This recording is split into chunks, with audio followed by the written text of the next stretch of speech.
As you know, if you've been here for a while, I try to look at Hollywood from a business side of things. And I often put myself in the position of the financial analysts or, the money people in Hollywood and try to figure out what they're thinking or what their projections might be. There are many times that they'll actually tell us what these are. But every once in a while, I have to ask myself a few questions. And you might want to as well. What is a Hollywood recovery and what does it look like? Does it still include theaters and theatrical releases? Or is the future of film SVOD or PVOD services? Well, I'm going to attempt to unravel what some very intelligent financial analysts have said recently and throw in my 2 cents as well. Here we go. Ladies and gentlemen, hiss and foes, welcome to the Culture Casino!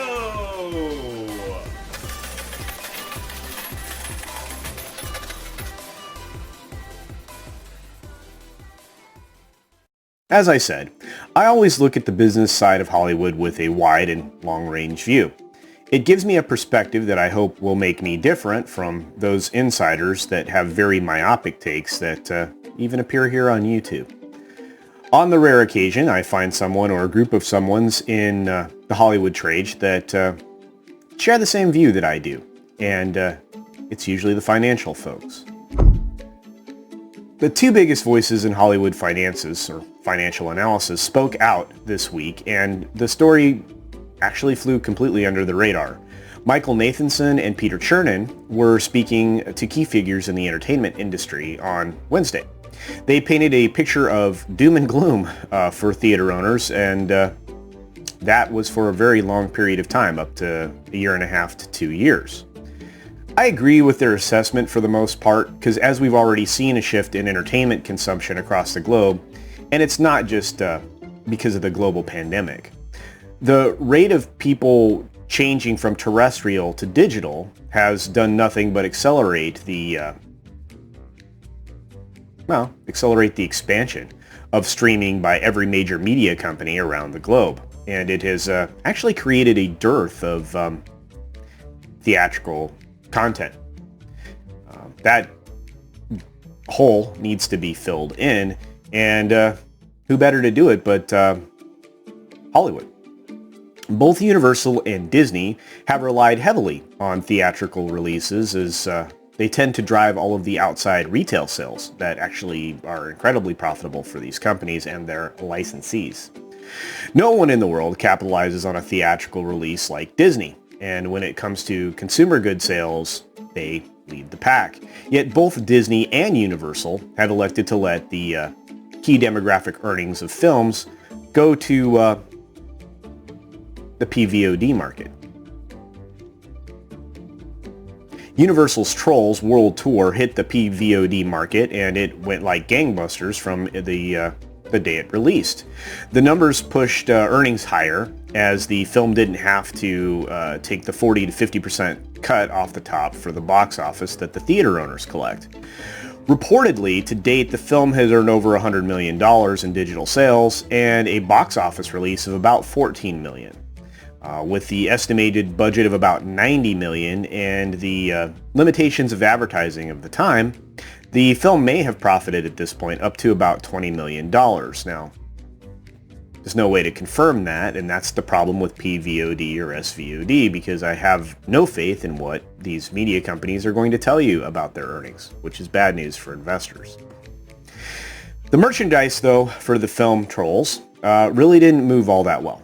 In fact, it basically didn't move at all, and there are lots of reasons for that, but the property still realized, maybe tens of millions in DVD and Blu-ray sales, which again are tabulated every day, or added to, I should say. Universal also forced the negotiation of the release window with AMC in exchange for a cut of PVOD sales. Now, this is a confusing move by Universal for the analysts and I. In fact, we were, these two gentlemen and myself were kind of taken aback a few weeks ago when this was announced. The 17-day exhibition window that was actually negotiated for by AMC and Universal severely limits the earnings of these films in the box office. In fact, it takes about 25% off the top of what the box office earnings would be in gross. That's a pretty decent chunk of change when it comes to the theatrical exhibitors like AMC and Cinemark, etc. The only way that this model could make sense would be for the larger streaming services to release their normal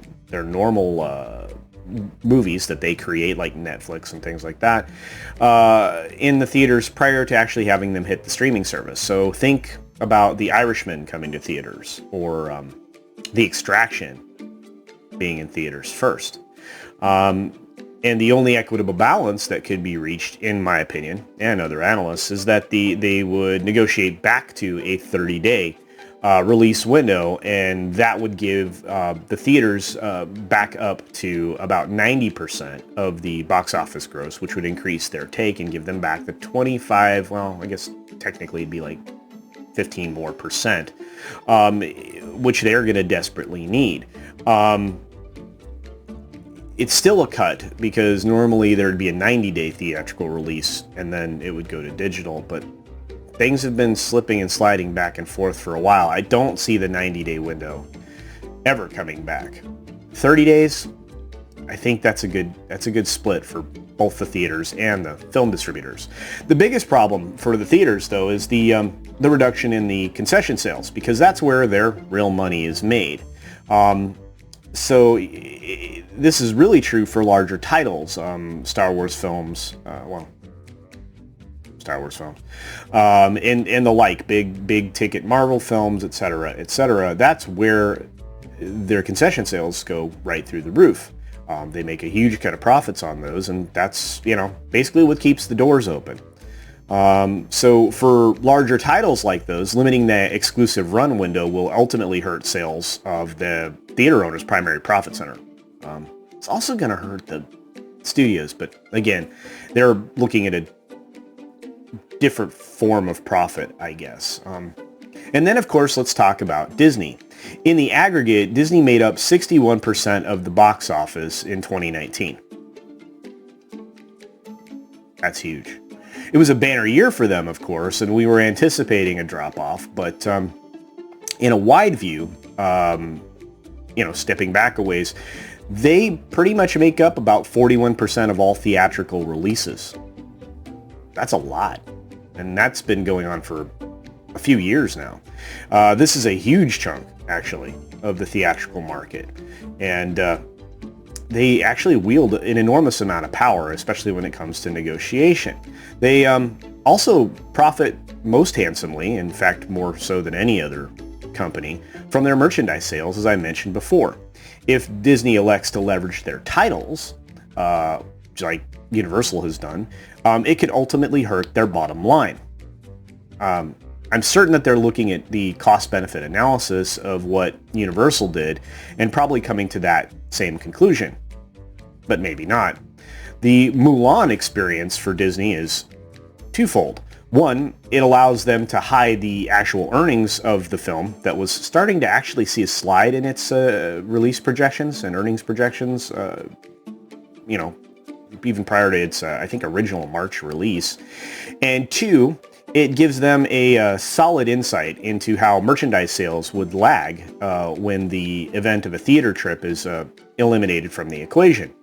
As I've mentioned before, Mulan is quite the departure from the original film, and it eliminated many of the beloved elements that were in the animated version. It's also very heavily steeped in the politics of the day, and it has been further tweaked to appeal to a Chinese audience, of course.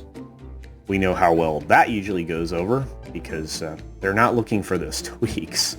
The shill reviews for the film have come in, and they've started to trickle in anyway, and they are full of the stunning and brave buzzwords that we've come to expect. Based on the parts of the film that I've seen, as I've said before, I'm not sure that I will actually watch the full film, even when it goes up for free on December 4th. To wrap this one up, I'm going to say this. We could all be looking at a very long way back for theatrical distribution. Or we could be looking at the long goodbye. Either way, the finances of the entire industry have changed, which we knew they would. And we really don't know what the fallout will be for probably 1.5 to 2 years, as the analysts have said here. Anyway, thanks for stopping by today. I really appreciate it. I do enjoy spending time on these subjects. It's the stuff that interests me. Hopefully it interests you. Be sure to support other independent creators out there, because they certainly could use your support. In fact, we have some great members of the community that produce lovely memes and funny things to laugh at, such as Fat Steven Seagal beat up Ryan Johnson. Although I think now it's Alex Kurtzman. Anyway, check him out. Look him up on Twitter. He has a GoFundMe going right now to support the replacement of a computer, which would obviously help him better entertain all of us. So check him out. Other than that, be sure to take care of yourself, take care of others, wash your hands, and until next time, bye. Thanks for visiting today. Be sure you're subscribed and hit that for alerts. Yay! Of course, like and share all of the videos that you can, as it helps with the algorithm. Have a great day.